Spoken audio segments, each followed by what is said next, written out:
খারেজি কারা? যারা মাজারে হামলা চালায়। তাহলে এরা কি সেই খারেজি যাদের ব্যাপারে নবীজি সাল্লাল্লাহু আলাইহি ওয়াসাল্লাম আমাদেরকে সচেতন করেছেন? হ্যাঁ, এরাই সেই খারেজি যাদের ব্যাপারে নবীজি সাল্লাল্লাহু আলাইহি ওয়াসাল্লাম আমাদেরকে সচেতন করেছেন।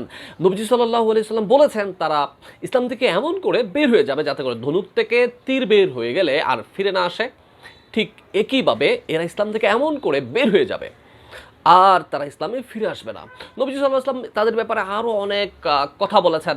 তারা কোরআনুল কারীম তেলাওয়াত করবে কিন্তু তাদের এই তেলাওয়াত কণ্ঠনালীর নিচে নামবে না।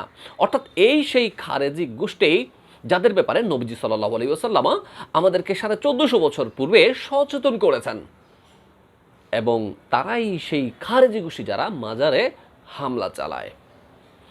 এখন প্রশ্ন হচ্ছে খারেজিরা কেন মাজারে হামলা চালায়?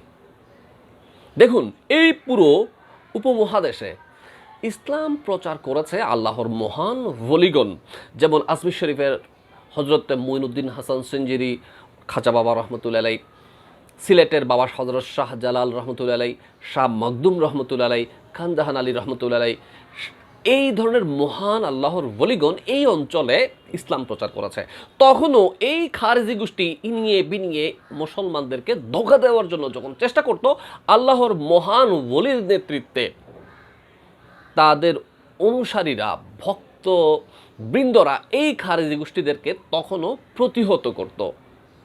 আর এজন্য এরা এখনও পর্যন্ত ওই আল্লাহর বলি, যেমন মিরপুরে হজরত শাহ আলী বগদাদি রহমতুল্লাহ আলাই সহ এই সমস্ত মহান ওলিদের তারা অপছন্দ করে। কেন? কারণ তাদের পূর্বপুরুষদের এই মহান ওলিরা প্রতিহত করতেন এবং মানুষকে এদের ব্যাপারে সচেতন করতেন। এই জের ধরে এখনো পর্যন্ত তাদের সেই আক্রোশ অন্তরে রয়ে গেছে। তাদের মুখোশ আল্লাহর ওলিরা তখন উন্মোচন করে দিয়েছিল। এই জন্য এই খারেজি গোষ্ঠী মাজারগুলোতে হামলা চালায়। এখন গত বৃহস্পতিবার রাত্রে হজরত শাহ আলী বগদাদি রহমতুল্লাহ মিরপুরে এই মাজারে মাদক বিরোধী অভিযানের নাম দিয়ে কিছু খারেজি গোষ্ঠী হামলা চালিয়েছে। আমরা মিডিয়ার মাধ্যমে দেখেছি যে সাংবাদিকরা এই খারেজি গোষ্ঠীকে জিজ্ঞেস করেছে, আপনারা কি কোনো মাদক কারবারিকে পাকড়াও করতে পেরেছেন? তারা বলেছেন না। আমরা ভিডিও ফুটেজে স্পষ্টভাবে দেখতে পাচ্ছি তারা সাধারণ জিয়ারতকারীদের উপর অতর্কিত হামলা চালিয়েছে এবং তাদের দল থেকে বলা হয়েছে যে এখানে মাদক বিরোধী অভিযান পরিচালনা করেছে। এখন প্রশ্ন হচ্ছে, এরা কেন মাদক বিরোধী অভিযান পরিচালনা করবে? সরকার কি তাদের দায়িত্ব দিয়েছে? প্রশাসন কি তাদের দায়িত্ব দিয়েছে? অ্যাজ এ পাবলিক আপনারা গিয়ে মাজারে এখানে মাদক বিরোধী অভিযান চালান? ভাই, এ ধরনের এটা কখনো গ্রহণযোগ্য কাজ হতে পারে না। এগুলো দেখার জন্য যদি এখানে মাদক বেচা কেনা হয়ে থাকে তাহলে এখানে অভিযান পরিচালনা করবে সরকার। আপনি কে করার ভাই? তাহলে এটাই বোঝা যায় ডালমে কুচ কালা হ্যায়।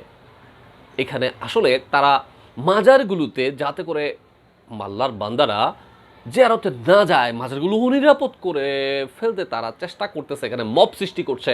মাজারে হামলা চালালে সাধারণ পাবলিক মাজার থেকে বিমুখী হবে, মাজারকে অনিরাপদ স্থান হিসেবে চিহ্নিত করা হবে। যে কোনো সময় আমি জিয়ারতে গেলে আমার উপর হামলা চালাতে পারে, সুতরাং মাজার বিমুখ হয়ে যাবে সাধারণ পাবলিক, সাধারণ মুসলমান। এই খারেজি গোষ্ঠী এই জন্যই এরা মাজারে হামলা চালায়। আপনি চাইলে আপনার মতামত কমেন্ট সেকশনে জানাতে পারেন এবং চাইলে ভিডিওটা অবশ্যই শেয়ার করতে পারেন।